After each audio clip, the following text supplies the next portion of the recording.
the family PlayStation is dead. So I guess this will be a repair video. Let's see what's wrong with it.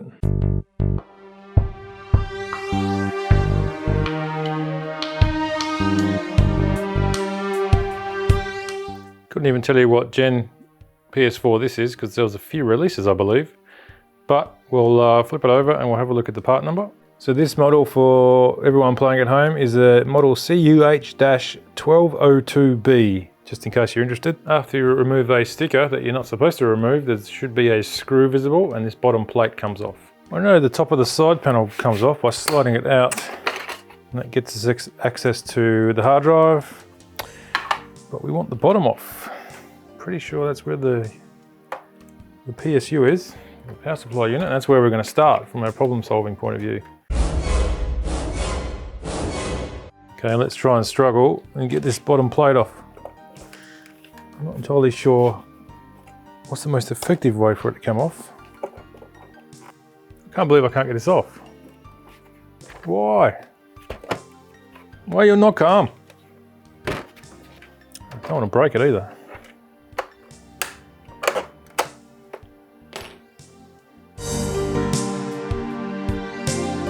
So I believe we can just stick a spudger in the corner, a little pry out, and that side's popped. Same again this side.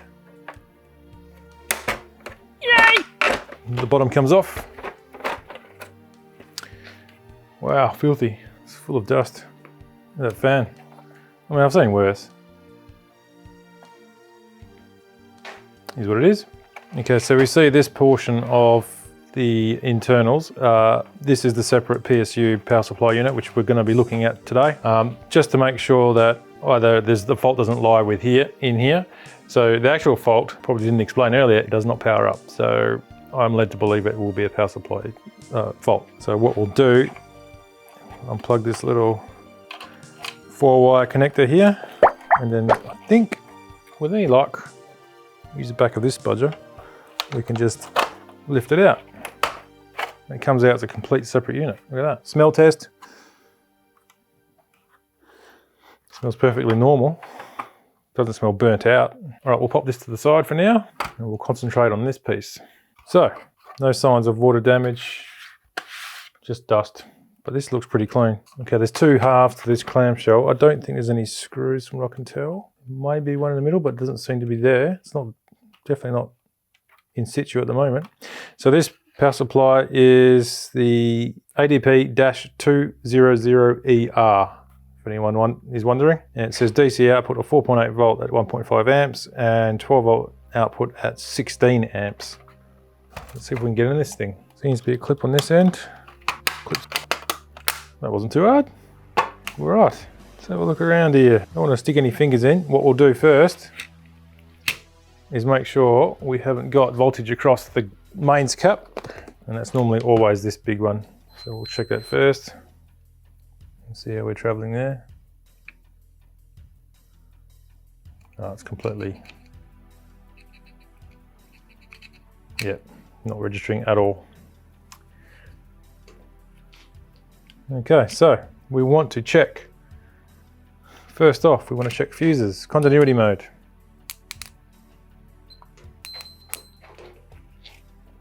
Keeping in mind this is our secondary output stage. In here is our switching, and there should be, well, should technically be isolation in here somewhere. This will be the high voltage section from our mains.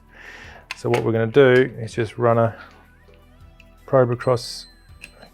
Okay, the fuse still tests okay, so that's not a bad sign, but also it means something else is going on. Let's pop the board right out and have a good visual and make sure that there's no underlying issues going on.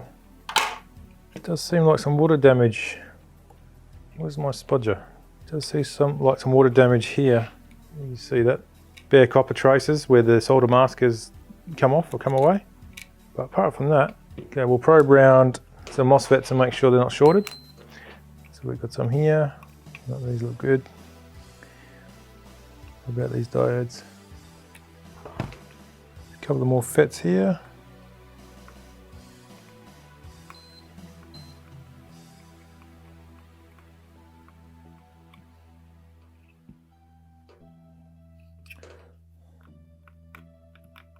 One will be a diode. No, that's fine. Okay, so one is a Schottky diode, one is a FET or a MOSFET. No shorts on the high side at least. What about this boy here?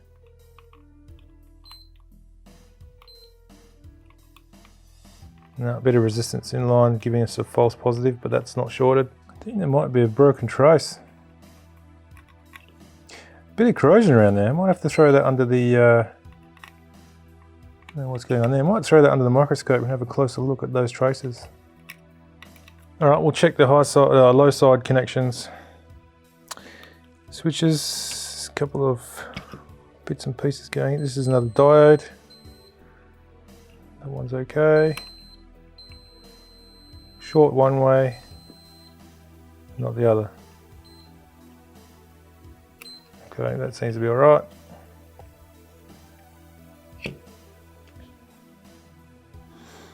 Couple of switches here.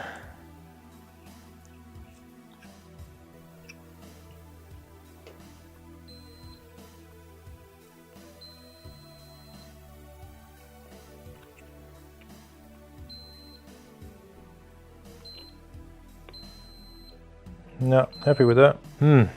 Wonder what it could be. Yeah, we'll move over to the microscope and we'll check this area out properly and see what's going on there. There's some very fine traces that I'm a bit skeptical about. So I've got the board under the microscope, roughly where that water damage or corrosion's assumed to have occurred. There's two tiny traces that come from an optocoupler that probably signaled to turn on. I'm going to have a closer look because I'm skeptical to the fact that it is probable whatever corrosion or has taken place here has knocked out one of those two tracks, or both even. We'll just try and get everything lined up. Actually, I'll put you on the screen so you can see what I'm seeing on the big screen. As far as problem solving is concerned, I haven't got a capture device for my microscope. Bear with me, that should be in focus once I sort the camera out. If I stop kicking it across the workshop, focus in, there we go. Okay, that's looking pretty good. And I'm not liking what I'm seeing already. I'll try and center it in the screen. You can see these two little traces. They come all the way down. This whole board looks a bit manky, to be honest. There's the opto. Two tiny traces.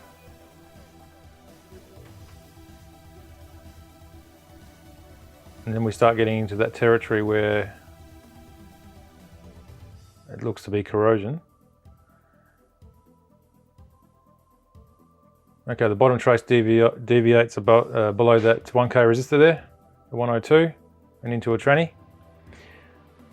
And then that trace right there, you can probably spot it straight away. Get my pointer in there. That looks like a break. So that may be our whole issue. We will fire up. I'll get my probes in there and do a quick test and we'll see how we go.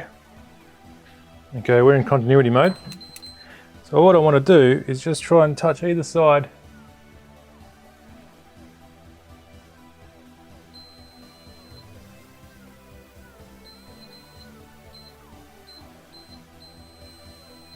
Well, that's actually telling me. Oh, hold on a second.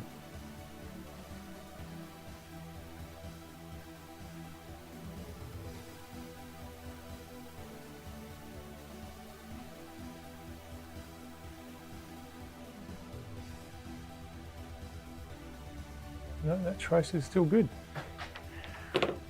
Time for a clean-up. Let me just check that. So it's definitely the top leg of that opto.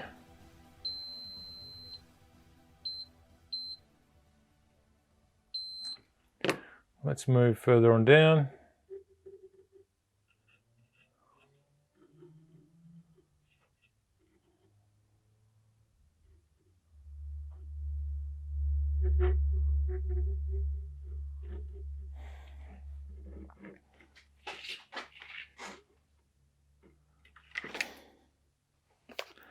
Bit of a scuff mark there.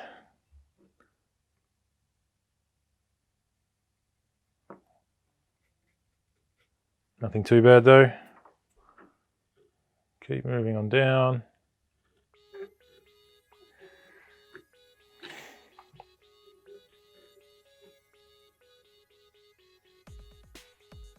So it's the top of the small traces. That one right there goes up underneath. Appears to be a Zener diode. Then up and under this link. All right, and up to this seems to be a ground plane, perhaps. Do we have continuity to that point? So it seems that we've been thrown a bit of a red herring. So we have opto isolator here, which is fine because that's part of the isolation for the low voltage side. We've got a bit of corrosion here that I thought might have taken out one of these traces, and these two traces that are singled out here do come from an opto coupler. Thinking one was taken out. So it does appear that there is continuity at least to this bare spot and the opto. Tracing that trace all the way to the spot where it connects in over here, which is another major ground plane, seemingly. We've got nothing. I'll just double check that. Nothing. Now, just having a look at where else it could go. There's another spot here. Here we are. Okay, that confirms that trace is fine then. Okay, so we need more investigation. So we've been through all the switching elements, MOSFETs, diodes, Schottky diodes, fuses, but one thing's puzzling me. I did check this little fat resistor and we've got like no reading on it.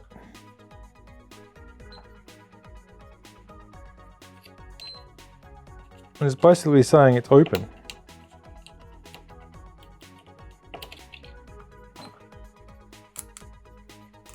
Let's get a resistance reading on it.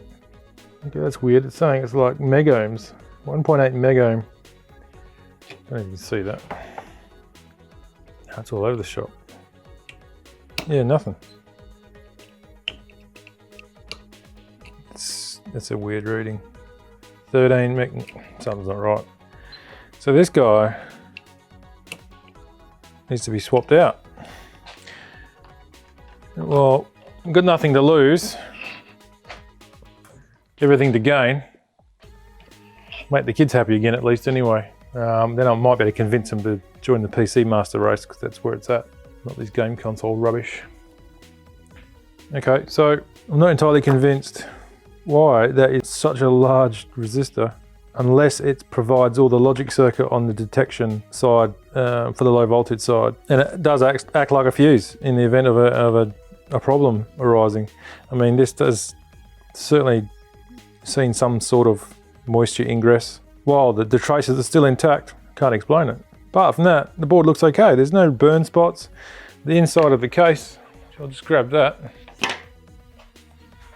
The inside of the case closest to the bottom of the board does not appear to have any shit stains whatsoever, so we can't see anything in that regard. So I think just as a matter of course, this thing's just overloaded and pop that resistor in the guts. And what we'll do, we'll change it out and see how we go. We'll fire up the desoldering gun and then we'll work out what we're going to need. Yeah, listen to that fan. Don't you love it?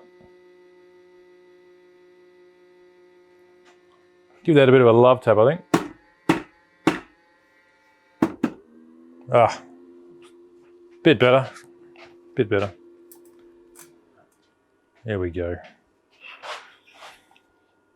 I think I did a review on that desoldering station and yeah, the fan was never good from the start.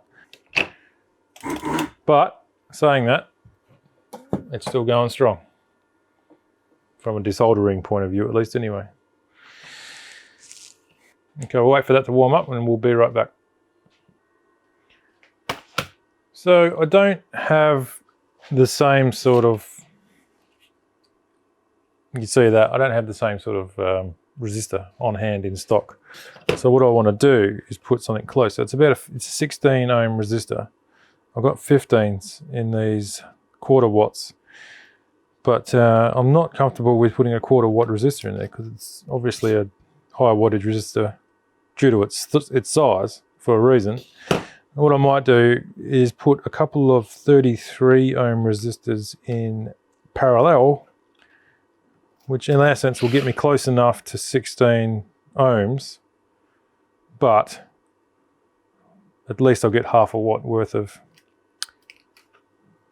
resistor. So I'll just double check that. I'll wrap one on top of the other and solder it. It's not the most elegant, but if it gets us out of trouble, makes the kids happy again, we'll be laughing. So there's our 233 ohm resistors, sorry, 33 ohms, and we should measure somewhere in the vicinity of, well, we're shooting for 16 ohms, but we'll see. Okay, let's test that. Well, I'll be buggered. Now that's 0.016K, so that's 16 ohms. That's bang on, that's what we need. Happy days. At least that way we've got double the wattage. So 2/4 make a half. I mean, that thing looks like a 1 watt resistor due to its size. I don't think it'll be any more than 1 watt. Yeah, we'll run with that. We'll see how we go.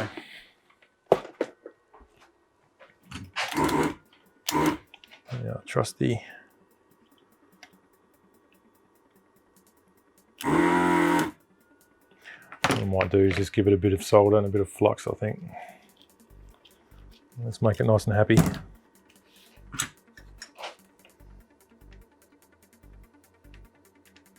And of course, my soldering iron's gone to sleep. Could have taken too long. And we're back up again. Bit of solder there.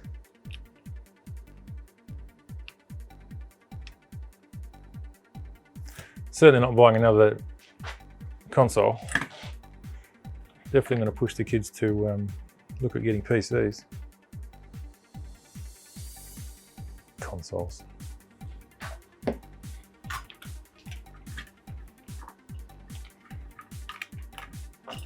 Okay.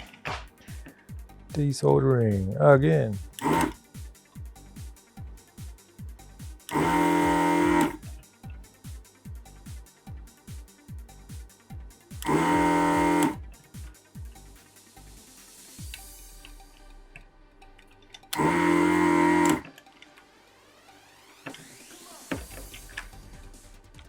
Really folded over these pins, really folded over. Never mind. We can work with that.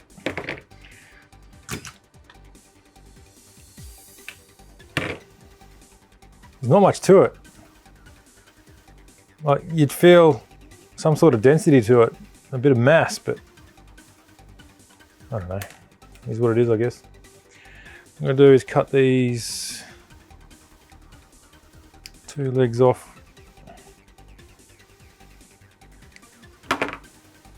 And just make a little double stack like that of our 33K resistors in parallel. When measured, gives us 16. Not 33. Did I say 33K? I meant 33 ohm.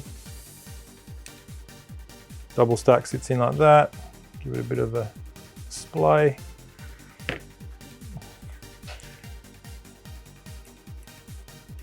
Bit more flux.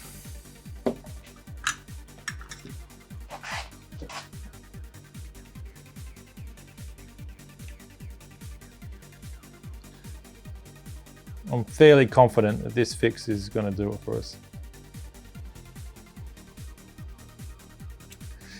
Okay, I'm happy with that.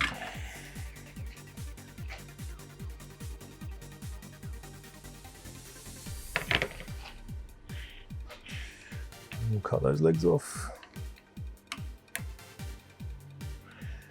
Just quickly turn it over and we'll put a dollop of solder just on those two twist points where I've piggybacked that other resistor. Make sure we've got a good connection there.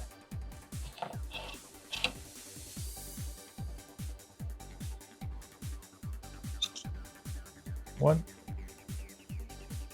two. Hopefully that's okay. We don't end up with Das Wiener Sizzle. I think that'll be all right. Bit how you doing?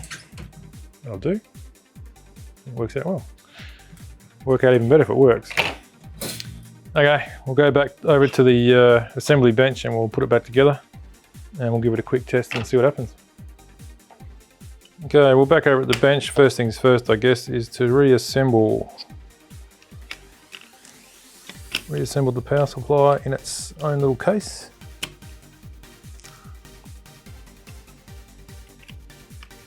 Make sure everything's slotted into where it's got to go.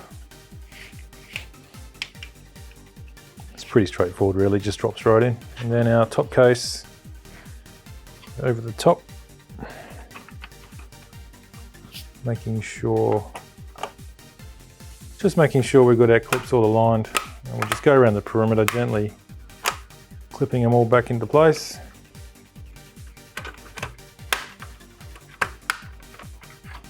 Just like that.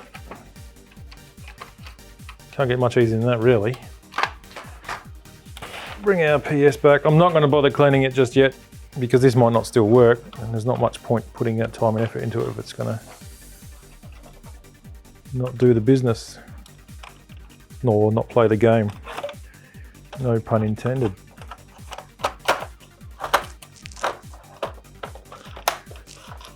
Okay, that seems to be back home again. Okay. Just find the power cord. That's what I prepared earlier. All right, let's see if we can get Das Wiener Sizzle happen.